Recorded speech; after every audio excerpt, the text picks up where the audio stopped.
2026年屬狗嘅朋友嚟到馬年啦嚇，同馬咧就係非常友好嘅噃，因為人五戌咧為三合，馬同埋狗咧就變咗係半合，等同有半粒嘅桃花星入住喎今年，加上咧有3粒嘅吉星拱照，因此今年嘅事業運咧會更上一層樓噶。咁啊屬狗嘅朋友咧經歷過前年沖太歲，有大耗星嘅影響咧，同埋歲破，咁影響到健康啊、事業同埋嘅財運嘅噃。去到咧成年嘅時間咧，依然有小耗星嘅影響，所以咧去到馬年咧先至咧平穩向上嘅。把握下今年嚇。吉星方面咧有3粒，包括咧頭先講嘅歲合，即係有半粒嘅桃花星啦。另外咧三台、地解以及呢個華蓋星嘅。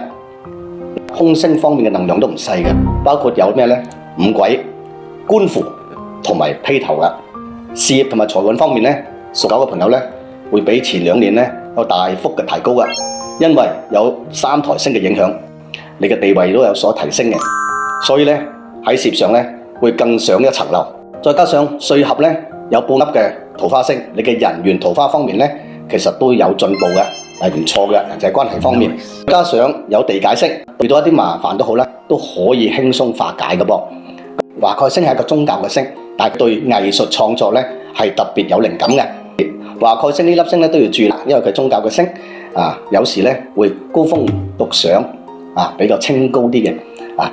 今年嚟講咧，多啲同大家交流下啊，因為有桃花星啊，今年嘅你嘅人緣係唔錯嘅。咁咧亦都要注意啦嚇，因為有吉星拱照咧，另外仲有咩咧？官符同埋五鬼，代表咧係咩咧？就容易煩小人官非嘅噃。好彩咧有地解星可以化解，影響唔會太大嘅。咁去到感情運啊，嚟到馬年屬狗嘅感情運嚟講咧，雖然冇正桃花星入住，但係好彩咧同太歲歲合，等同有半粒嘅桃花星。人緣桃花方面咧會比前2年就好好多啦。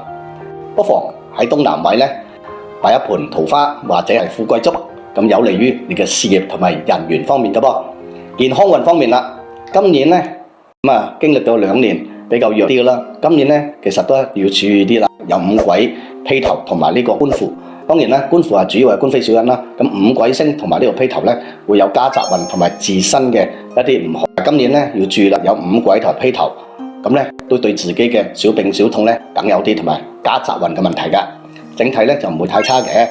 總結屬狗嘅朋友嚟到馬年咧，可以話煥然一新啦，因為有歲合嘅支持，又有3大吉星嘅幫助，事業運同財運方面咧，比前2年咧有唔錯嘅進步㗎。特別要注意咧，因為今年嘅空星方面有五鬼同埋呢個官符咧，有啲傳統儀式可以利用一下。